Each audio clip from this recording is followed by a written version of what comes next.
진리의 목적, 진리를 그냥 그것이 진리다 이렇게 이야기를 하는 게 아니고 브랜드를 만들려는 거예요. 이제 이야기할 자신감이 생겼어. 이제 더 이상 이 의문은 없다. 모든 수수께끼는 다 풀렸다.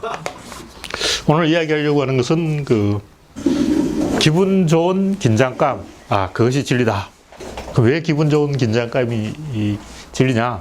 인간은 본능적으로 그 의사결정을 하려면 50대 50의 어떤 1대1 대칭 구도를 만들려는 본능이 있다. 대칭 구도를 못 만들면 의사결정을 못 해. 무조건 대칭 구도를 만든다는 거지. 하나님과 사탄. 가장 대표적인 거는 선과 악, 혹은 참과 거짓. 이런 식으로 어떤 대칭 구도를 만들려고 한다는 것은 이게 나하고 어떤 대상이란 말이에요. PR을 딱 구분하려고 한다는 것은 여기서부터 뭔가 왜곡이 일어난다는 거지. 이렇게 50대 50으로 만들려는 그런 생각을 나는 소성적인 태도다. 소성적인 태도는 나와 세상을 대칭적으로 바라본 거라고. 이게 벌써 세상을 왜곡했다는 거지. 자기가 의사결정할 수 있는 어떤 그런. 그럼 세상이 자기보다 세, 갑이라고. 자기는 어리야. 왜냐면 실제로 그렇거든. 실제로 세상이 갑이고 내가 어리지. 그럼 자기 약자라고. 약자는 상대방이 공격하면 상대방의 힘을 역이용해서 받아쳐야 된다고. 그럴 경우에 이미 잘못되고 만다. 자기가 약자면 벌써 상황은 왜곡되고 뭔가 비뚤어지고 만다. 그래서 소성적인 어떤 판단은 대부분 일단 보통 사람들이 원하는 건 행복인데 이 행복이라는 것은 자기가 불행하다는 전제를 깔고 있어. 이렇게 이미 불행하다는 전제를 깔았기 때문에 나는 행복해져야 되겠어. 이런 생각을 하는 순간 이미 그것은 잘못되고 마는 거지. 이것이 나와 세상을 이렇게 50대 50으로 한 거라면 이 행복에는 뭐가 있냐면 존엄이 있다는 거지. 존엄이라는 게 뭐냐? 이 나와 세상을 하나의 통짜 덩어리로 바라보는 것이다. 그럼 어떻게 하면 세상을 하나의 통짜 덩어리로 바라보느냐? 굉장히 간단해. 특히 고양이를 행복하게 해주는 마음 간단해. 또 동그라미 하나 딱 그려주면 돼. 벌써 고양이 행복해. 고양이는 딱 들어가가지고 내 나와바리라 하고 여기 딱 앉아가지고 딱 그러고 있는 거야. 고양이는 이미 행복하다는 거지. 여기는 나의 영역이다. 영역 표시. 상대방도 좀 싸가지가 있으면 여기 내 영역이라는 걸 굳이 말 안 해도 알겠지. 문패 안 붙여놔도 딱 보면 알잖아. 딱 보면 영역. 근데 사실은 고양이는 동그라미보다 상자를 좋아해. 상자하고 동그라미 있으면 상자 안에 들어가지 동그라미 안 선택 안 해. 근데 이 고양이뿐만 아니라 인간도 마찬가지라. 인간도 어떤 뭔가 가정이라는 울타리가 있으면 굉장히 만족한 안정감을 느낀다는 거지.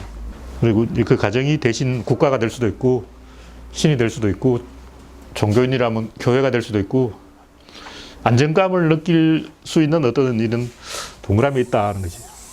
그리고 근데 이제 그런 동그라미를 만족하지 못하고 사실은 이 상자를 좋아한다. 그 상자가 조금 작아야 돼. 우리는 잘 모르는데 개는 굉장히 작은 개구를 좋아해요. 그건 뭐냐면 세상과 내가 이 관계가 밀접하길 좋아한다는 거지. 이렇게 신체에 이렇게 접촉이 돼야 돼. 이렇게 꽉 끼는 느낌을 받아야 된다. 그럼 어떤 경우에 꽉 끼는 느낌을 받냐면 초등학교라면 그 교장 선생님 올라가서 연설한 연단 이런 데서 만인의 주목을 받을 때 여자들은 TV에 나와서 시청자들이 다 쳐다보고 있으면 좋아하고 남자들은 전두환처럼 권력자가 돼서 권력을 휘두르면 좋아한다고. 그러니까 남자나 여자는 공통적으로 굉장히 긴밀한 관계 속에서 기분 좋은 긴장감을 느끼기 원하는 거예요. 기분 좋은 긴장감. 근데 그럼 기분 좋은 긴장감이 아닌 건 어떤 거냐?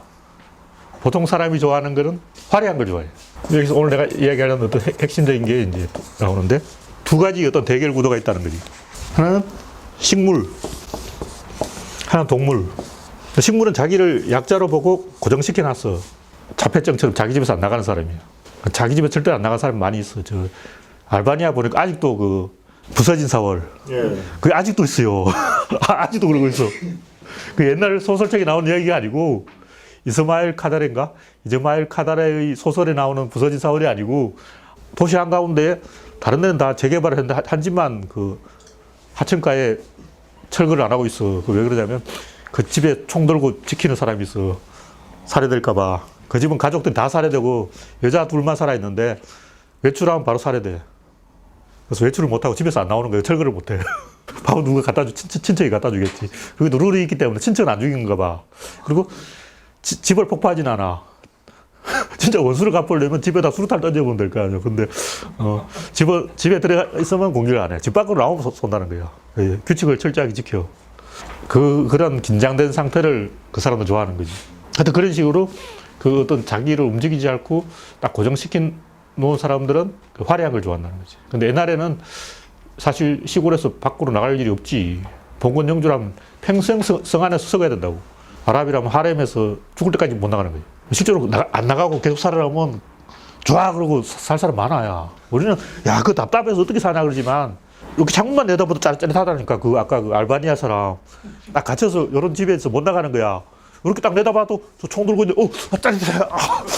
벌써 막 짜릿짜릿한 거야. 굉장히 기분이 좋아. 굉장히 행복하다고.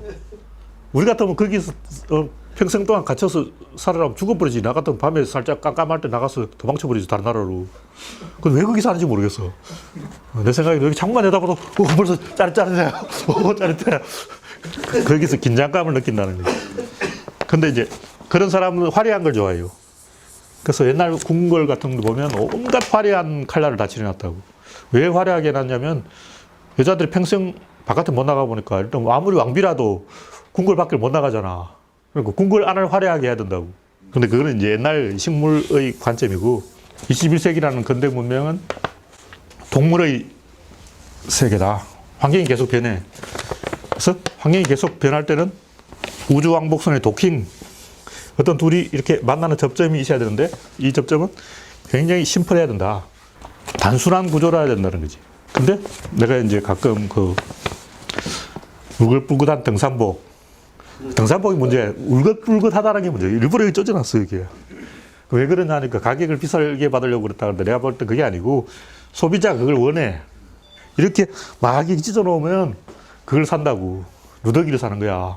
이렇게 울긋불긋한 걸 좋아하는 거야, 이 사람들은. 심리적으로 자기를 약자로 보고 방어하고 싶고 자기는 안전한 상태라 해야 된다, 이런 심리가 있는 거야, 할배들이.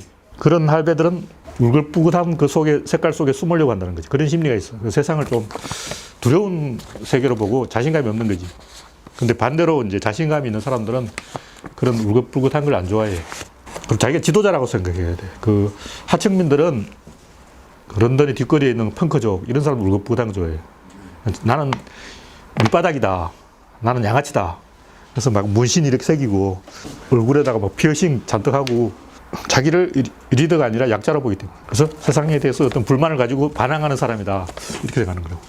그래서 심플한 구조로 가려면 기분 좋은 긴장감, 예를 들어서 저런 것이다. 여기서 실제로 좀 복잡하지만 원래 제 구조를 저렇게 복잡하게 안 해도 된다고. 그냥 사각형과 동그라미 두 개만 있으면 돼.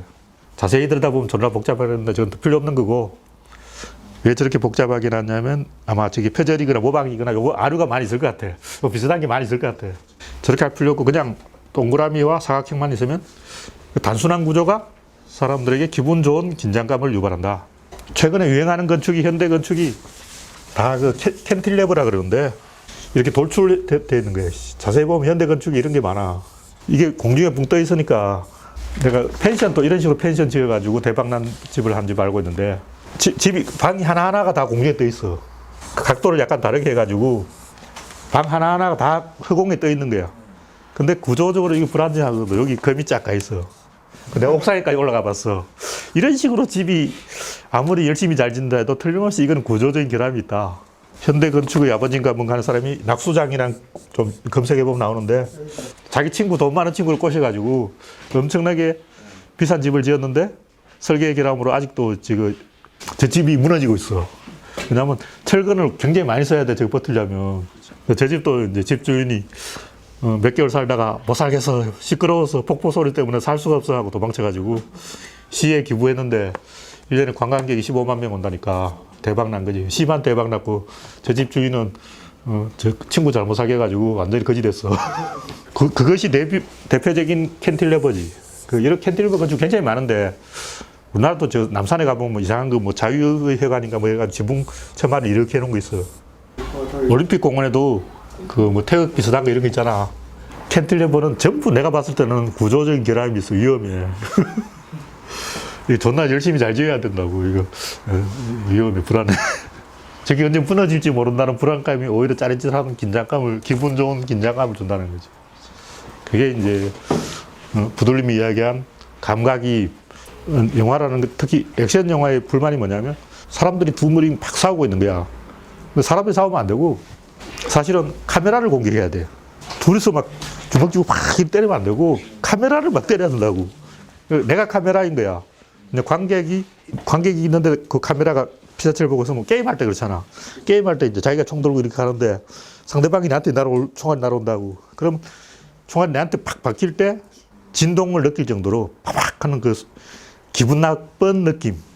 그러니까 내가 흙이라고 치고 흙에 총알이 박힐 때 그 흙의 느낌을 해야 되는데 보통 그걸 아무도 못 잘 아는 것 같더라고요. 있을지도 모르지. 내가 영화를 많이 안 봐서 그럴지도 모르는데 내가 흙이라고 생각하고 흙에 총알이 박힐 때 그 흙의 느낌을 보여줘야 된다고. 근데 대부분 그 사람 자꾸 때리려고 그런다고. 액션은 사람 때리는 게 아니고 이 벽을 때려야 돼. 이 벽의 진동을 관객에게 전해줘야지. 그러니까 사람을 팍 때리는 것보다 팍 거쳐가지고 땅을 팍 쳤을 때 손 얼마나 아프겠어. 근데 그걸 안 보여. 자꾸 사람 때리는 거야. 사실은 관객이 느끼고 싶어 하는 건 사람 때리는 게 아니고 이렇게 이 진동을 느끼고 싶어 하는 거지. 그러니까 관객을 때려야 된다고. 왜 관객을 안 때리고 자기들끼리 치고받고 하냐고. 아직 내가 그 인터스텔라라고 최근에 굉장히 주목받고 막 예매율이 80% 넘어가지고 이제 한국 영화 다 망했다. 그러고 169번인가?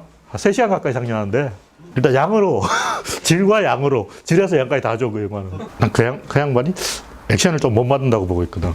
하여튼 그 양반이 액션을 좀 못 만든다고 보고 있는데 얘기 들어보니까 무중력 액션 막 이런 게 있다는 거야.